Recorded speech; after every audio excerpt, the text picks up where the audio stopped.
Hope you guys liked that little intro, but let's get down to the nitty gritty and start talking about my setup. It looks a little bare and incomplete right now, but that's just because I moved in. But don't worry, it'll get better in the future. And of course, links for everything mentioned in this video will be down below in the description. So let's get started.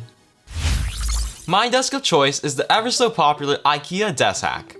I chose the Salgin countertop because of that nice oak finish, and it was laminate so it's easier on my wallet. It's sitting on top of two Alex jars that stores pretty much everything. I keep my tech and camera gear in the right jar, which is pretty disorganized, and everything else I just throw it on the left jar. If you're ever doing this hack, definitely get another table leg in the middle though, because the table will start to sag from all the weight. And this lovely white and teal chair that I'm sitting on right now is the Steelcase Series 2. It's life-changingly comfortable, and it looks amazing. It's actually much cheaper compared to higher-end Steelcase and Herman Miller chairs, and definitely worth the money. Getting a good chair though was a really important investment for my health, and I highly recommend you get one as well. You'll be sitting in a chair all day, so why not get a comfortable chair that doesn't break your back over time? I won't go too in-depth about this chair because I have a full review of it coming out soon, but all you need to know is that it is super comfortable and 100% worth your money. Anyways, back to the desk. The main centerpiece of this setup is this gigantic ultrawide monitor from Gigabyte. The specific model name is the Gigabyte G34QWC. I love ultrawide monitors because it is just so much easier to use when multitasking and video editing. It runs at 1440p 144Hz, which is buttery smooth and crisp. I've only had this monitor for a while though, but so far it's really good. And just a tip, for any monitor that's larger than 24 inches, 1080p would look really pixelated, so spend that extra money on a 1440p or 4K panel and you won't regret it. And before I forget, this monitor is attached with the monitor arm from Vivo. It was a pain to set up because this monitor was so heavy, but I finally made it work. I love the floating look so much and it frees up so much space underneath the monitor. You know what else I'll love? If you guys could subscribe to the channel by hitting that button down below. Moving down under the monitor is the Orbitkey Nest and mousepad, which Orbitkey kindly sent me. Of course, even though these were sent to me, I would never lie to you guys or try to sell you on a product that's bad and I won't ever use myself. Everything is my own honest opinion and they don't even know what I'm saying. So let's get started with the Orbitkey Nest. It's actually a really cool tech organizer case that doubles as a wireless charger on your table. There's a tray on top for you to place things like AirPods and keys, and there are a bunch of Velcro organizer holders inside the case, so you can adjust to fit the size and shape of whatever you want to put inside. Underneath the lid are also slots for putting cards or other thin items. Speaking about the lid, it's super cool. You can either lift it to take it off or tilt it to open it like a book. And when you want to leave the house, just unplug it from the charger and wrap the case with the cord. The only thing I don't like about this product is the slippery fabric bottom, which sometimes slides around the desk, and the fact that it is a little heavier compared to a traditional fabric pouch. The mousepad is also pretty cool. It has a huge leather surface, and there's a little section up top to put pens and pencils, as well as an included magnetic cable channel that you can use to neatly route cables. Underneath the leather surface is a felt surface where you can stuff loose papers.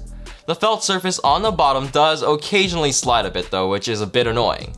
And of course, don't try to game with this leather mousepad. Links will be down below if you guys are interested in these cool products. And for the keyboard and mouse, I use the Keychron K2 and the Logitech MX Master 3 for Mac. The Keychron K2 is a great budget wireless mechanical keyboard, and it allows you to pair with 3 devices that you can quickly switch between. Having a mechanical keyboard is a serious improvement to productivity, and it's just much more satisfying to type on. I have a video on this keyboard that I made a while ago, which is pretty bad, but I'll still link it here for anyone who's interested. And the MX Master 3 is just probably the best Bluetooth mouse you can get for the Mac. The connection is rock solid, it's super ergonomic, and the buttons are super customizable. The magnetic scroll wheel is also cool. It goes step by step when you spin it slowly, but it's super smooth when you spin it fast. It's genius. The horizontal scroll wheel also comes in clutch when scrolling through super long timelines when video editing. The only thing I hate about this mouse is the sensor compared to gaming mice. It feels really inaccurate and sluggish compared to them. But the options for Bluetooth mice on Macs are so limited that I can't really do anything about it. Time to move on to my speakers, my Edifier R1700 BTs. I've had these for years and they're still probably one of the best bookshelf speakers under $200. They sound absolutely amazing with crisp and detailed treble and mids, a punchy upper bass, amazing instrument separation, and an expansive soundstage. They are a bit chonky and big though, and I do want to upgrade to white speakers in the future to match the rest of my desk and room better. But anyways, I highly recommend these speakers if you want to be blown away. And of course, the whole thing powering my desk setup, my M1 MacBook Air. I went with the 16GB RAM and 512GB storage version, but only with the 7-core GPU. This is my first MacBook though, and I'm loving the experience so far. The performance and battery life is just absolutely insane, and the build quality is rock solid too. Definitely want to put this Mac through some extensive use, and maybe I'll make a long-term review of it. There is a small Anker USB-C hub attached to it as well because, well, there are only 2 USB-C ports. A Thunderbolt dock would have been a better choice, but that's for the future because those are expensive. And on the right side, I have an RGB touch lamp from Aukey, which is really good at setting the mood. I also have this ever so popular Freja plant from IKEA. Speaking of plants, I also have this gigantic floor plant from IKEA called the Frejka. It really fills up the empty space in my room. And for the RGB lights, I've been using these Govee Smart RGB light strips. I have it taped behind my desk and behind my monitor. It's crazy bright and has a ton of customizability in the app. For my cables, I use cable organizer runways that stick to the bottom of my desk, and I put the excess length of cables behind the Alex jars so no one can see them. I kind of just stuff them there, you know? And I also put the power breaks neatly in cable boxes so they aren't seen. And that's it for my minimal desk setup in my new condo. It's still pretty empty in my room and definitely needs more decoration and furniture though. What do you guys think I should do with the walls?